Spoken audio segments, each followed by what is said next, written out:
They say the realm has never known such peace. 10 years. Imagine that.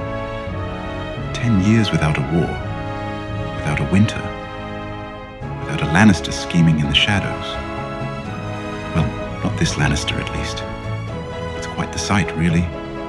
King's Landing bustles with trade. The orchards overflow with fruit. Fields yielding harvests that would make old Farmer Maggot weep with joy. Even the north enjoys a temperate warmth. In the taverns they call it the Golden Age of Westeros. No more rebellions, no more plots. Just quiet, all-seeing justice. Makes me wonder if there's really even a need for a hand anymore. Bronn certainly seems content counting his gold. Davos keeps the ship sailing, Samwell buries his nose in scrolls. It's all so orderly. I wake up each morning with a sneaking suspicion that my father would find this peace unsettling. Even in paradise there must be serpents, right? Shadows lurking beneath the surface, somewhere? Which makes me miss Varys if I'm being honest. The realm's a bit too quiet without his whispers. A little less interesting. Maybe it's just me. Maybe I've grown too accustomed to chaos, to the thrill of the game. Jaime would laugh at that, wouldn't he? He always did see the absurdity of it all. I wonder what he'd make of this piece. Would he find it dull? Or embrace it with that easy smile of his? Cersei? Well, Cersei would find a way to burn it all down, wouldn't she? She couldn't stand to see anyone else's happiness last. Perhaps it's their absence that makes this piece feel so fragile, like a goblet, balanced on a knife's edge. One wrong move, and it all shatters. What do you think, Your Grace? Your Grace?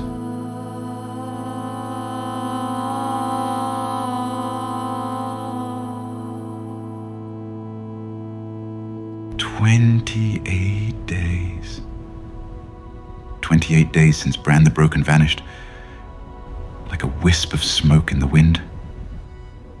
One moment he was there, the next, poof. The council chamber still smells faintly of weirwood. I can almost hear the creak of his chair, the soft rustle of his robes. But the seat is empty. The room is silent. And the realm, well, the realm has no idea. Thank the gods. But how long can that last? Bronn jokes about a king who doesn't need feeding or clothing. Davos tries to reassure me, with tales of storms, weathered and seas calmed. Yet Grand Maester Samwell, with all his knowledge, offers no comfort. He just stares at me with those wide, worried eyes, as if I hold the answers. But the truth is, I'm as lost as the rest of them. Bran didn't just leave. He didn't abdicate. He didn't die. He simply ceased to be. And now the weight of the Six Kingdoms rests on my shoulders. My dwarfish shoulders. Me who never wanted power. Who has seen firsthand the corrosive nature of ambition. What do I do now? How long can we maintain this charade?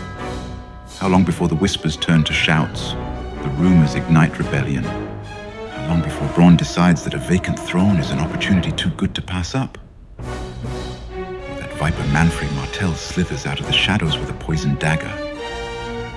The realm needs a king, a leader, a protector. But how do you choose a king when the old one hasn't died? When he's simply vanished? The laws are silent on such matters. The precedents are lost to history. And the very thought of that cursed chair, of another bloody struggle for power, it chills me to the bone. All I feel is the crushing weight of responsibility and the growing certainty that a storm is coming. Forgive the intrusion, Lord Hand. A storm unlike any Westeros has ever seen. Lord Hand, Yes, Podrick, what is it? there's a visitor here. From Volantis, the Red Priestess Kinvara requests an audience. She says she has a message for you, and you alone, from the Lord of Light. High Priestess Kinvara, Volantis agrees with you, it seems. You radiate a certain fiery glow. The Lord of Light's fire burns bright within us all, Lord Tyrion. Though some flames slumber, hidden in the shadows. I confess, I'm surprised to see you here. You were quite adamant about remaining in Volantis when last we spoke. Something about the sacred heart of the faith, if I recall correctly. What divine wind has brought you to King's Landing? The Lord of Light works in mysterious ways. His will is a flame that illuminates the darkest paths, guides us through storms, and reveals truths long hidden. Cryptic as ever, High Priestess. But I'm a busy man. Wars to prevent, trade agreements to negotiate, a realm to govern. Perhaps you could enlighten me as to the purpose of your visit. Shouldn't you be seeking an audience with the king, and not his hand? I have journeyed across the narrow sea to deliver a message, Lord Tyrion. Knowledge not meant for the king, nor the court, but for you. A truth that burns within your very blood. My blood, I assure you, High Priestess, there's nothing special about my blood. A dash of arbor gold and Dornish red, perhaps. Maybe a touch of shade of the evening. You are not who you believe yourself to be. You are not Tywin Lannister's son. I'm sure he would be thrilled to hear that. If he was still alive, that is. You are Tyrion Targaryen, born of the blood of the dragon. The Mad King, King Aerys Targaryen, 17th king of the Targaryen dynasty, was your father. A Targaryen? You're serious?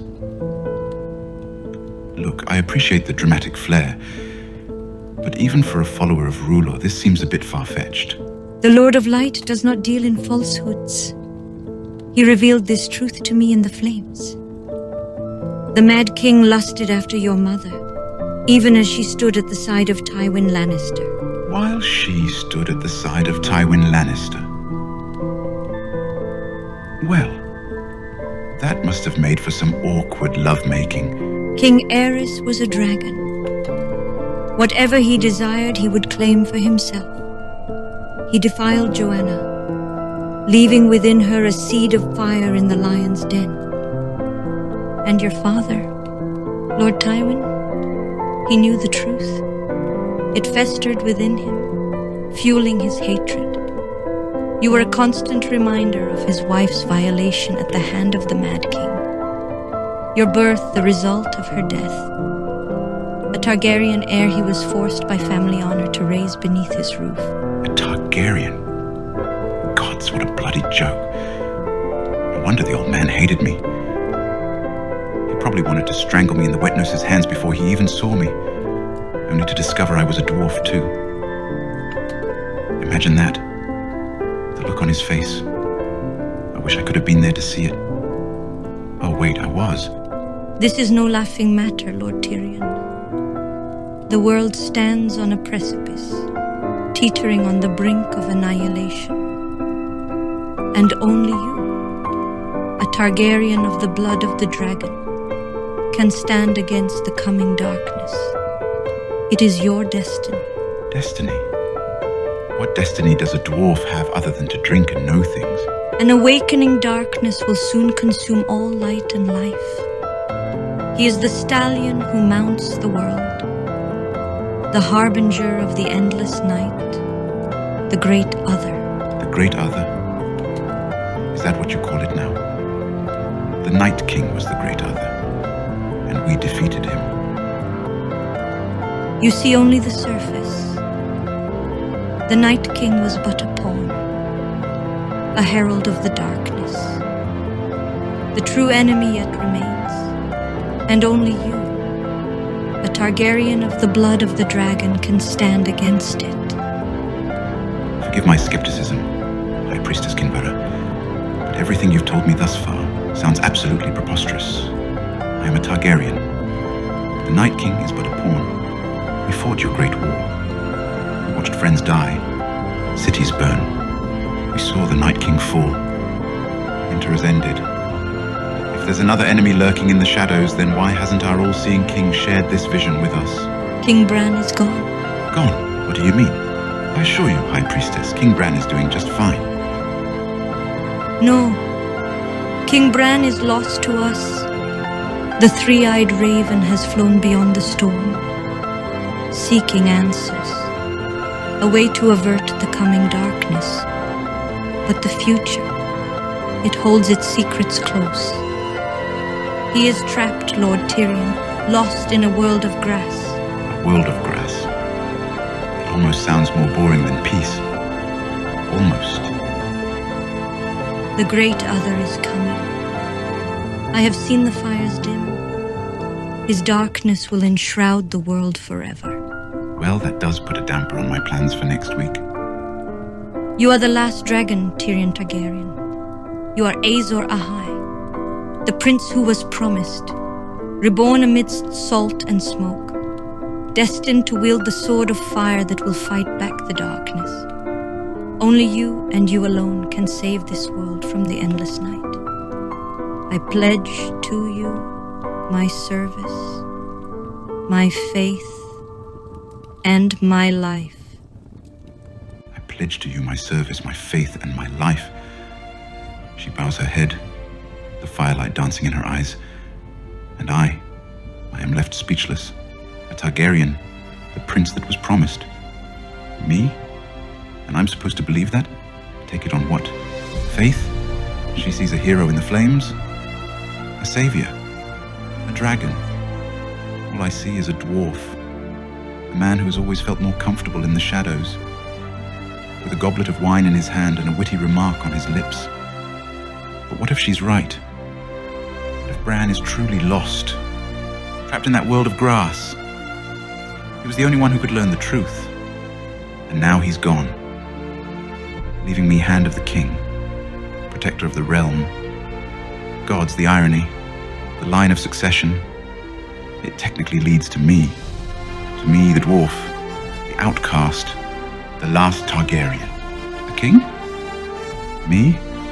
I can already hear the whispers, the laughter, snide remarks in the corridors of power. The imp on the Iron Throne. What next, a monkey as master of coin? But there is no Iron Throne, only a vacant chair, and a council of bewildered souls, none of whom suspect the truth. The weight of it all threatens to crush me. We'll have to hold a king's moot, gather the lords of the great houses, let them squabble and scheme, spill blood for a crown that was never meant for me.